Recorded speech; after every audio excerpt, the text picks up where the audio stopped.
Olá, vamos direto ao ponto. Hoje, essa análise vai desmistificar a relação tão complexa entre o racismo sistêmico, o estresse crônico e os resultados reais na saúde. A gente vai analisar a fundo como o racismo impacta a distribuição social do estresse, com base nos estudos incríveis de André Faro e Marcos Emanuel Pereira. Então, vamos mergulhar nisso. A pauta de hoje passa por iniquidades em saúde, evolução histórica, a diferença entre raça e etnia, racismo como estressor crônico, identidade racial e, para fechar, políticas públicas. Seção 1. Iniquidades em saúde. Para construir a base dessa discussão, a gente precisa olhar para um conceito fortíssimo definido pela pesquisadora F. Lopes lá no ano de 2005, a desesperança de vida ao nascer, e o que isso significa na prática médica e social. Basicamente significa que membros de grupos minoritários frequentemente nascem em ambientes que de forma estrutural já antecipam a morte prematura e dificultam o pleno desenvolvimento físico e mental. É literal e é trágico. Uma evidência muito direta de como a discriminação estrutural limita severamente o acesso a recursos vitais de saúde desde o primeiríssimo dia de vida. Seção 2. Evolução histórica. Historicamente, a gente nota uma progressão bem assustadora do conceito de raça. Lá em 1738, Linneu formulou classificações geográficas associando de forma totalmente arbitrária características biológicas a traços psicológicos. Pouco depois, em 1790, o censo norte-americano já quantificava hierarquias raciais explícitas. Mas olha só um detalhe que chama muita atenção aqui no Brasil. Foi apenas na Constituição de 1988 que a proibição da migração de africanos foi finalmente removida da nossa lei. Uma mudança incrivelmente recente, não é? É aí que a gente vê a transição clara de uma pseudociência para um construto puramente social. E então chegamos à Era Moderna, onde o projeto Genoma Humano trouxe uma constatação biológica que derruba qualquer mito. Os seres humanos compartilham mais de 99% do DNA. Isso prova com toda a força da ciência que não existe absolutamente nenhum fundamento genético validado para diferenciar os seres humanos em categorias raciais. Ou seja, a raça é de fato um construto social imposto sem o menor respaldo genético justificável. Seção 3. Raça versus etnia. Ter muita clareza nessa distinção é fundamental hoje em dia. A raça costumava se ancorar naqueles traços biológicos usados historicamente para hierarquizar as pessoas. Mas hoje, a psicologia social reconhece a raça como um construto social usado, muitas vezes para exclusão. Por outro lado, a etnia é outra história. Ela se refere a traços culturais compartilhados, um passado histórico comum e uma identificação coletiva genuína e mútua. O grande problema é que muitas pesquisas em saúde ainda confundem esses dois conceitos e, com isso, falham em isolar os reais fatores sociais que causam as doenças. Analisando bem essas construções sociais, as pesquisas apontam para um fenômeno super importante: a ideologia da branquitude.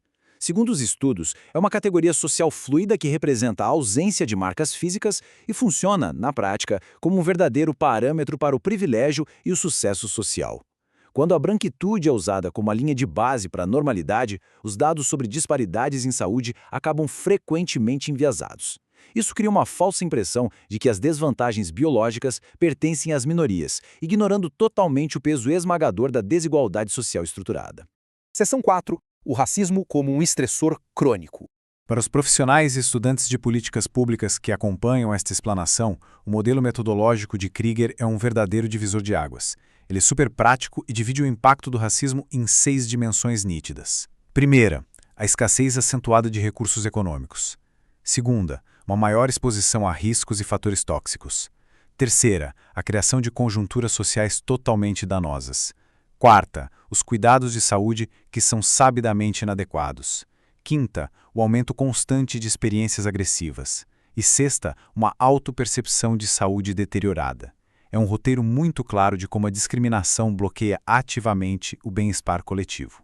Aprofundando um pouco mais nesse mecanismo, a gente pode mapear os 3 eixos de Nasrou e Williams sobre o impacto do racismo na saúde: a desvantagem econômica, um senso depreciativo de pertencimento e a ameaça constante de vitimização. O ponto central aqui é que a exposição contínua a esses fatores sistêmicos desencadeia uma ativação neurofisiológica extremamente prolongada no corpo. Viver sob uma ameaça constante não apenas cansa a mente, mas causa desgastes biológicos concretos. Estamos falando de um estresse crônico pesadíssimo. E para adicionar ainda mais carga a essa dinâmica psíquica, temos o conceito explorado por Harrell no ano 2000, conhecido como a dinâmica de minha percepção contra a sua. É que o racismo nas sociedades modernas assumiu com muita frequência contornos bem sutis e dissimulados. Isso obriga as vítimas a terem que justificar o tempo todo e provar que foram de fato discriminadas. Ter a própria realidade questionada a todo momento injeta uma camada enorme de paranoia e estresse crônico contínuo na vida diária. Imagina o peso disso a longo prazo. Seção 5. A identidade racial como o amortecedor. Agora, a identidade racial não deve ser vista apenas como um agrupamento sociológico qualquer. Longe disso. Ela é um mecanismo psicossocial extremamente robusto. Ela envolve o pertencimento mútuo, a partilha de valores de grupo e funciona como um verdadeiro escudo, um amortecedor de defesa muito poderoso contra o estresse gerado pela discriminação. É a identidade racial que enraiza a pessoa em um significado compartilhado, facilitando muito o suporte social na hora do agravo. E ver essa resiliência psicossocial em ação traz achados fascinantes. Um estudo de Utsi e colegas de 2002 constatou algo notável. Mesmo relatando uma exposição significativamente maior a situações de racismo crônico, populações negras frequentemente apresentam índices de bem-estar psicológico mais altos do que outros grupos estudados. A razão? Exatamente o efeito protetor dessa forte identidade racial. Ela atua validando a experiência vivida, preservando a autoestima e blindando a saúde mental contra as agressões externas. Seção 6. Políticas públicas e o futuro.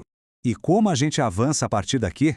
A resposta começa pelo mapeamento prático das nossas necessidades futuras de pesquisa. É urgente e absolutamente crucial a realização de novos e profundos estudos nacionais, aqui no Brasil, sobre estresse, saúde e racismo institucional.